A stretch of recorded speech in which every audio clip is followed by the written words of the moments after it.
जय माता की। संकटा मैया की जय। स्वागत है आपका हमारे चैनल पर। आज के इस वीडियो में आप सुनेंगे संकटा माता व्रत की कथा। संकटा माता का व्रत शुक्रवार के दिन किया जाने वाला व्रत है, जिसमें संकटा माता की पूजा से सारे संकट दूर होते हैं और मन की कामनाएं पूरी होती हैं। तो सभी प्रकार की व्रत कथाएं सुनने के लिए और हमसे जुड़े रहने के लिए आपको केवल हमारे चैनल को सब्सक्राइब करना है, बेल आइकन को प्रेस करना है। आज की कथा अच्छी लगे तो लाइक करना है और शेयर करना है। तो चलिए, कथा शुरू करने से पहले हम संकटा माता व्रत की विधि जान लेते हैं। तो देखिए, संकटा माता का व्रत शुक्रवार के दिन किया जाता है। अगर आप पहली बार ये व्रत शुरू करना चाहते हैं तो आप किसी भी शुक्रवार से इस व्रत को शुरू कर सकते हैं। इसमें कृष्ण पक्ष या शुक्ल पक्ष का कोई भी भेद नहीं होता। इसके बाद इस व्रत को कन्याएं, सुहागिनें, स्त्री, पुरुष, विद्यार्थी, कुंवारी कन्याएं अर्थात कोई भी इस व्रत को कर सकता है। संकटा माता का व्रत करने से सभी प्रकार के रोग, शोक, समस्त आपत्तियां, संकट दूर होकर धन प्राप्ति होती है एवं सभी प्रकार की मनोकामना पूरी होती है। संकटा माता का व्रत करने से पहले व्रती को ब्रह्म मुहूर्त में उठकर प्रातःकाल स्नान आदि से निवृत्त होकर शुद्ध वस्त्र पहनकर संकटा माता की पूजा करनी चाहिए, कथा सुननी चाहिए। अगर संकटा माता का मंदिर है आपके आसपास कहीं तो वहां पर जाकर आप पूजा करें। अगर नहीं है तो आप घर पर ही एक चौकी बिछाएं। चौकी पर लाल कपड़ा बिछाएं और उस पर संकटा माता की तस्वीर या मूर्ति स्थापित करें और आप धूप, दीप, पुष्प, माला आदि से माता का पूजन करें। अगर भोग की बात करूं तो भोग में संकटा माता का जो भोग होता है वो चावल के आटे के लड्डू बनाए जाते हैं, उससे भोग लगाया जाता है। चावल का आटा लें आप और उसके लड्डू बनाएं। इसके अलावा आप और भी मिठाइयाँ ले सकते हैं। ऋतुफल, नारियल, सिंदूर, अपनी सामर्थ्य के अनुसार आप जो भी चढ़ावा चढ़ाना चाहें माँ पर चढ़ा सकते हैं। इसके बाद हाथ में लाल गुड़हल या फिर लाल गुलाब का फूल लेकर कथा सुननी है। तो चलिए अब हम शुरू करते हैं संकटा माता व्रत की कथा। एक बुढ़िया थी। उस बुढ़िया का एक जवान बेटा जिसका नाम रामनाथ था, वह कमाने के लिए परदेश चला गया। पुत्र के विदेश जाने के बाद उसकी बूढ़ी माँ बहुत ही चिंतित और दुखी रहा करती थी।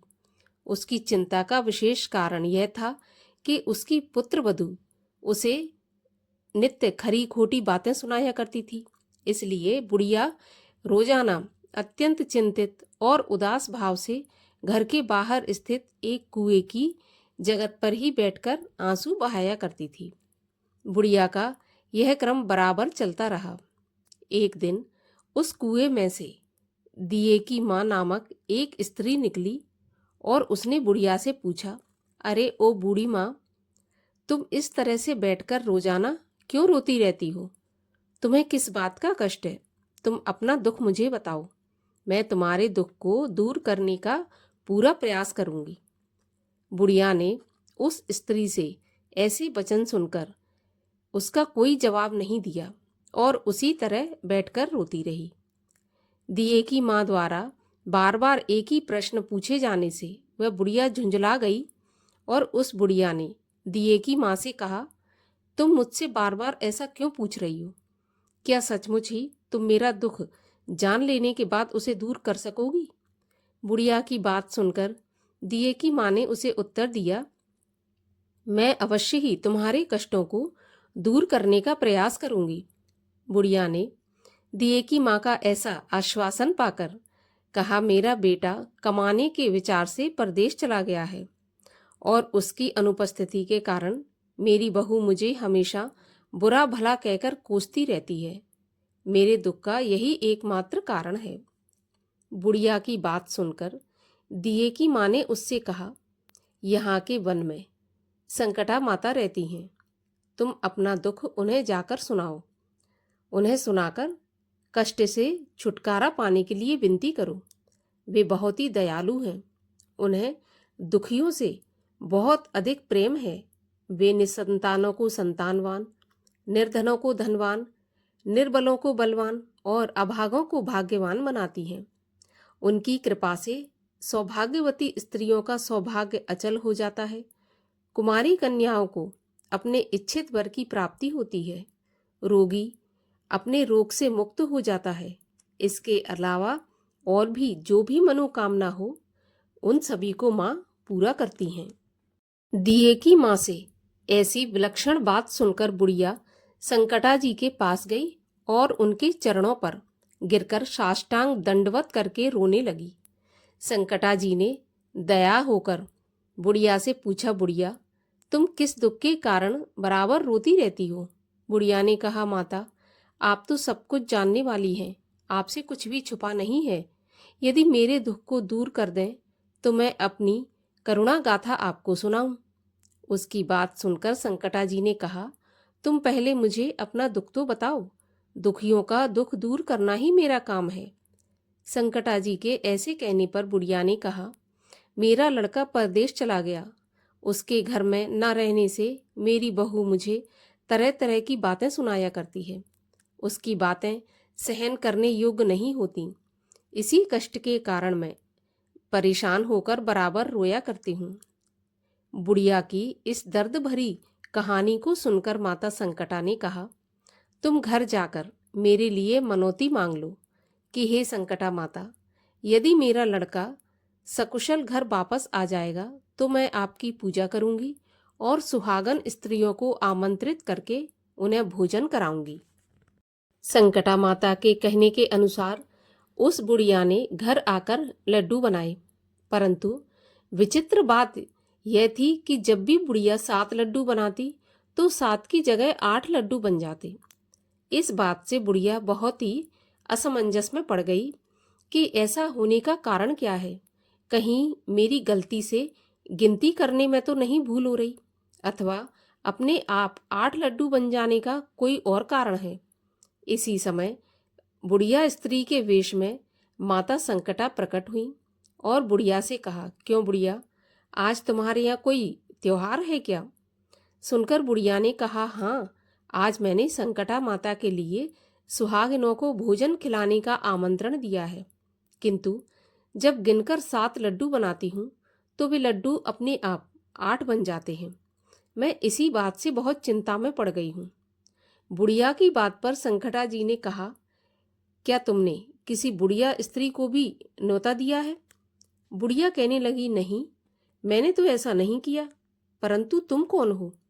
संकटा जी ने कहा, मैं बुढ़िया हूँ, मुझे ही तुम न्योता दे दो। ऐसा सुनकर बुढ़िया ने उसे संकटा रूपी धारी बुढ़िया को भोजन के लिए न्योता दे दिया।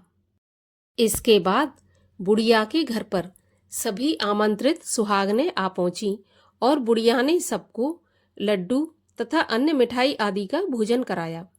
इससे संकटा माता जी की कृपा से उस रामनाथ के मन में अपनी माता एवं पत्नी से मिलने की प्रबल इच्छा उत्पन्न हो गई। सुहागिनों के भोजन करते ही उस बुढ़िया का लड़का परदेश से अपने घर आ गया। लड़के के आने की सूचना बुढ़िया को दी गई, लेकिन बुढ़िया अपने काम में लगी रही। उसने कहा, लड़के को बैठने दो, मैं सुहागनें जमाकर अभी आती हूँ। लड़के की बहू ने पति के आने का समाचार पाकर पति के स्वागत के लिए वहां से तुरंत प्रस्थान कर दिया। लड़के ने अपनी बहू को देखकर मन में विचार किया कि मेरी पत्नी को मेरे प्रति कितना प्रेम है, जो खबर पाते ही मुझसे मिलने के लिए आ गई, परंतु मेरी माता का मुझ पर जरा भी प्रेम नहीं है, क्योंकि खबर पाकर भी माता ने आने की बात नहीं सोची। इधर जब पूजा का काम समाप्त हो गया और सब सुहागनें भोजन करके अपने अपने घरों को लौट गईं, तो बुढ़िया अपने बेटे से मिलने के लिए उसके पास आ पहुंची। माँ के आने पर लड़के ने पूछा, माँ, तुम अब तक कहाँ रहीं? माँ ने उत्तर दिया, बेटा, तुम्हारी कुशलता के लिए ही मैंने संकटा माता से मनौती मांगी थी और उसी को पूरा करने के लिए सुहागनें जमा रही थी। इसके बाद बहू का व्यवहार उसको सुनाया, जिसे सुनकर संकटा माता की कृपा से लड़के का मन अपनी स्त्री से हट गया। उसने माँ से कहा, माँ, या तो इस घर में मैं ही रहूंगा या यही रहेगी। बुढ़िया ने कहा, बेटा, तुम्हें तो मैंने बड़ी कठिन तपस्या से पाया है, इसलिए मैं तुम्हें कैसे छोड़ सकती हूँ। तुम्हारे लिए चाहे बहू का भी त्याग करना पड़े तो भी मैं कर सकती हूँ। अतः लड़के ने अपनी स्त्री को घर से निकाल दिया।